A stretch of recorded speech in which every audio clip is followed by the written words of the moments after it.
I'm a 3D artist, and in this video, I turn video games into ridiculously over-engineered LEGO sets, and even got a professional LEGO builder to judge my work from 1 to 10. And we're starting with Wii Sports, the first video game I ever played, me and about 10 million grandmas. I started building the world's worst boxing ring by referencing a bunch of YouTube videos that came out when I was still eating Play-Doh. Most boxing rings are like 20 feet long in real life, so we're probably looking at about 3 minifigure lengths for this one, maybe an extra leg or something. Easy enough, right? Well, then I had to make the ropes, which is when I became aware that LEGO's bar collection is non-affluent at best. I need something 20 studs long here. What am I gonna do with this? Turns out LEGO has this pneumatic tubing system from the 80s, and they go up to 50 studs long, which is perfect. Thanks, 80s. You're the best. Not really, though. I'm pretty happy with the ring itself. I mean, sure, the original is 4 ropes tall and minus 3, but LEGO isn't exactly known for its scale realism, so I think we'll be okay. I even made these bumpers in the corners, so to me it feels pretty accurate compared to the original, but I'm not gonna impress the LEGO builder with baby's first boxing ring over here, so I'm gonna need to expand the scope. Step 1 is to build a giant scaffolding structure on all 4 sides. In the game, we can see all of the screens and all of the lights. How are people gonna watch the match without Subway Surfers gameplay in their peripheral vision? I built this 8-sided screen setup to hang under the scaffolding, and it even spins around like a carousel to hit you with 8 different forms of media with optimal efficiency. Most of the build has this red, white, and blue palette besides the spotlights, which have these transparent yellow parts, so it kind of looks like a foggy light beam. I also added these barricades and stairs on either side, which I sniped out of the video reference. But in adding all this complexity, I think I accidentally ruined the entire purpose of the set, since now every single angle is perfectly obstructed by a grotesque metallic obelisk. A lot of YouTubers really love boxing for some reason. I think we're just attracted to brain damage or something. I happen to prefer self-inflicted brain damage, but even I can tell this is a suboptimal viewing experience. So I started trying out a bunch of different scaffolding techniques. I'm not gonna bore you with the details, but I ended up just clipping it onto some transparent bars and calling it a day. Oh yeah, this is gonna look great until it hits sunlight for 24 hours and the bars turn yellow. Finally, to round things out, I made these seating units for each side. The real map seats like 200 people. People is maybe a strong word. Topologically, these are more like floating Tic Tacs. Something still feels wrong that I couldn't quite put my finger on, so I had to break out the Millinote board for this one. I started mapping out color theory and dumping in reference images in positively multitudinous quantities. One thing you'll notice about Wii Sports if you spend more than 5 seconds looking at it is that it's the first game I've ever seen that sponsors itself. So the set feels kind of empty without a bunch of Nintendo logos everywhere. Starting with the obvious giant one in the middle of the ring. Hopefully by downloading this logo just now, I didn't wake up a Nintendo sleeper agent near my house. There's also these logos on each side of what I believe to be curtains or some kind of tarp. In case you forget what game you're currently playing, they also put them up on the big screens. So I took the exact same logos from before and hit them with a checker overlay and a vignette overlay and a scanline overlay and started mapping them onto the screen pieces. Just putting these bad boys on digitally was a massive pain, so I can imagine manually aligning these 24 stickers in real life would be kind of like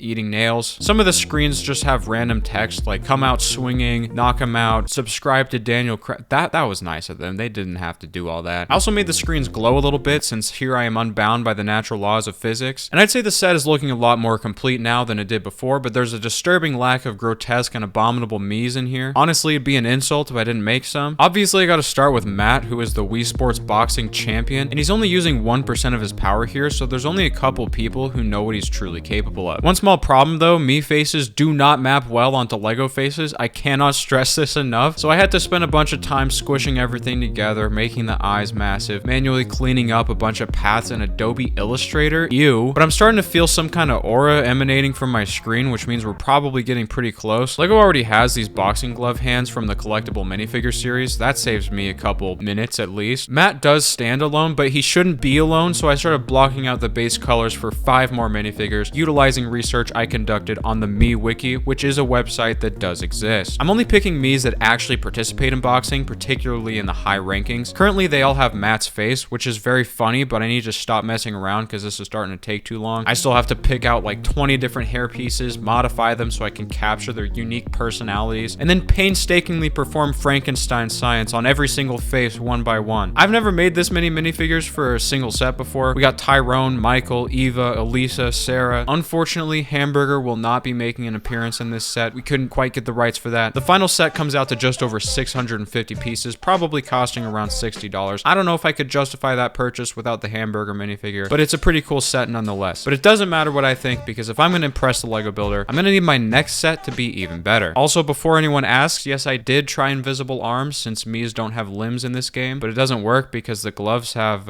appendages. But hey, worth a try. For my next set, I wanted to remake Five Nights at Freddy's, probably the largest lore gameplay disparity type of game in the whole world. I started by laying out a bunch of 8x8 stud plates. My plan, which I am not entirely committing to yet, is to remake the entire original map from the first game using a bunch of diagrams made by people way more invested in this than I am. You know, the fandom has lost their minds when you gotta break out the MrUnknown board to make sense of it all. MrUnknown is my favorite collaborative reference board for organizing creative projects like this one. You can put pictures on it and draw on it. I am technically still a 3D artist, so I love how you can embed 3D models from Sketchfab directly onto the board. How cool is that? For centuries, FNAF enthusiasts have attempted to map out this building. There's even these high technical 360 VR tours of the place, but getting something that will actually work in Lego is kind of a giant chore. Thankfully, MrUnknown has these project templates to get us started. Let's see, I guess this could be considered architecture. I feel bad because this isn't exactly the most professional project to show, but MrUnknown's great for those too. You can collaborate professionally with your professional team members in real time with comments and feedback, synergy, leverage, corporate. So check out MrUnknown today using my link in the description. It's actually free to get started with no time limit, so there's no reason not to give it a try. There's even a mobile version for mobile people. Big thanks to MrUnknown for sponsoring. Let's get back to the video. Next, I started blocking out where all the walls and doorways are supposed to go. And I have to ask, who put this Lovecraftian void in the middle of the building? Why is there only one exit? And why does the entire building have the battery capacity of a flashlight? What happened? You guys fear the animatronics? I fear the contractor that built this place, okay? He's still out there somewhere, and this place is not ICC compliant. Everything is connected together with these Technic bricks under the hood. That way you can modularly clip different rooms together, make your own map maybe. I'm not really sure where to start decorating this. So for the office, we got the windows, the doors, the desk, the fan, the monitors. I like this checkered floor pattern they got going on in here. That's easy enough to make, except for the fact that the entire building uses this pattern, so I had to cover every last square foot of this place with it. Sometimes it's red and purple, sometimes it's black and white, and it doesn't even stop there because the walls are checkered too in this clown facility. Imagine you're chilling in the hallway and Freddy Fazbear just en passants you. You gotta quit the job after that. Pirate's Cove is right here. It's got the curtains that can open and close, kinda. The main stage is also raised off the ground a little bit. And just like that, we got a perfectly smooth and empty building. I can't wait to decorate all of these rooms one by one, but I can't help but notice the office is missing a couple of things. Like, for example, the only buttons you press in the entire game. So I extended the room a little bit, added the buttons, the chair. The dining room has 6 tables and 8 chairs, so apparently this arrangement is optimal as long as nobody scoots a chair back or something crazy like that. I even found these party hat pieces which you can clip onto the table using a water bottle cap, and put a bunch of round studs under the table which kind of look like a wavy tablecloth. You know, now that we're here, the stage actually has a lot more going on than I thought. The wall color is completely different. It's got curtains covering it up. This is where the sun goes. We got the speakers in the back. We got presents in the front. Let's see, what else could we decorate? Is that a light back there? Stop. Is this building powered by Mark Rober's lemons or something? Get rid of the night guard and hire an electrician. Next, we got the storage closet. I just threw some bottles in there and a broom. The hallways are pretty messy. We got wires hanging up and down the place, random boxes and things like that. Kind of a trip hazard if you ask me. Don't they realize somebody could get hurt in here? All right, next I added the pizza decor next to the bathroom. Okay. Moving on to stickers, we got the out of order sign for Foxy, the employees only sign for the room called backstage, which isn't even connected to the stage. A couple more here and there. But one thing you'll notice if you spend any time looking is that the whole building is full of these drawings of animatronics. I couldn't be bothered to find the textures for these, so I was forced to source my own images to use instead. I gotta hurry this up. I think I'm starting to run out of brain cells. Before I lose my mind and go back into hibernation, I should probably make these animatronics. Fine, I'll do all 4. I started out by blocking the base colors just like the Mii's from earlier. Everyone's pretty much the same except for Foxy, who has to be edgy and different by having 2 peg legs and a hook hand. I then began the process of sourcing ripped models of the original FNAF animatronics, which vary in quality quite a bit, but little by little I was able to mash different parts together and redo all the materials to make them look like something simple enough for Lego to actually mold. Holy, these things are scary without the eyes. One benefit of doing it this way is they look exactly like their original models, but we still need to do the rest of them, so I added a bunch of torso decals like bow ties and fabric tears. It's different for each one of them, and so are the eyes actually. I never realized they all have different eye colors. Ugh, there's still more. Okay. Microphone, cupcake, guitar, toss the extra heads in the closet, and I think we're done here. Wow, why did I think this was a good idea? The final set comes out to just over 3,000 pieces, most of which are very small. I think Lego would sell this for $150. I think it would probably need more decorations to be worth that much, but it doesn't matter what I think because my time had come to an end and it was finally time for the Lego builder to judge my work.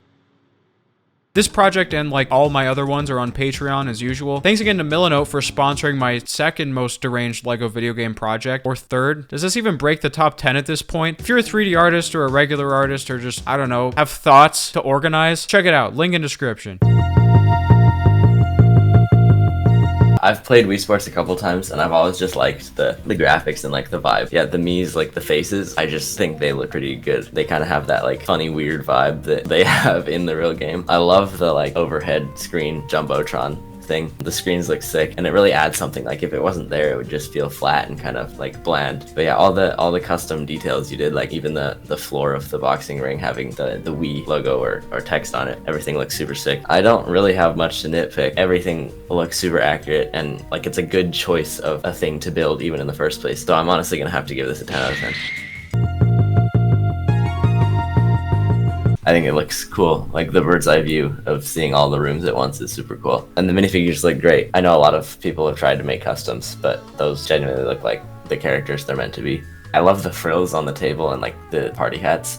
It gives off the perfect look and it works super well. Also like the wires and just like the little details like that thrown around and the cobweb and whatever. Just gives it like a little bit more detail, because the one thing I guess I would nitpick, there's a little bit of repetition, like all of the checker, and then like I could see more details maybe like in the kitchen or maybe in the bathrooms or whatever. But yeah, there's a ton of necessary details where there needs to be, and I think it looks super cool. Overall, I would give it an 8 out of 10.